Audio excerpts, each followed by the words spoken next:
তৃতীয় টার্মিনাল দ্রুত চালুর নির্দেশ দিয়েছেন প্রধানমন্ত্রী তারেক রহমান। হজরত শাহজালাল আন্তর্জাতিক বিমানবন্দরের সক্ষমতা বাড়াতে এই উদ্যোগকে গুরুত্বপূর্ণ বলে মনে করছেন সংশ্লিষ্টরা।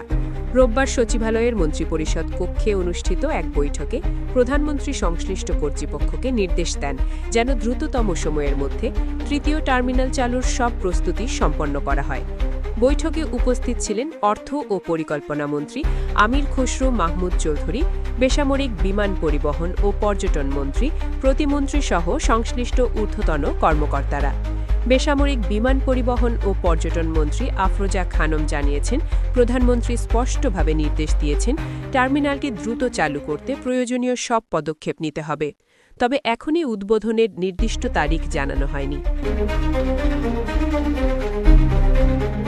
প্রযুক্তিগত মূল্যায়ন এবং প্রস্তুতি শেষে এ বিষয়ে সিদ্ধান্ত নেওয়া হবে বলে জানান তিনি।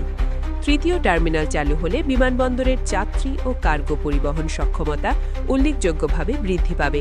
এর মাধ্যমে ঢাকা একটি আঞ্চলিক এভিয়েশন হাবে পরিণত হওয়ার পথেও এগিয়ে যাবে।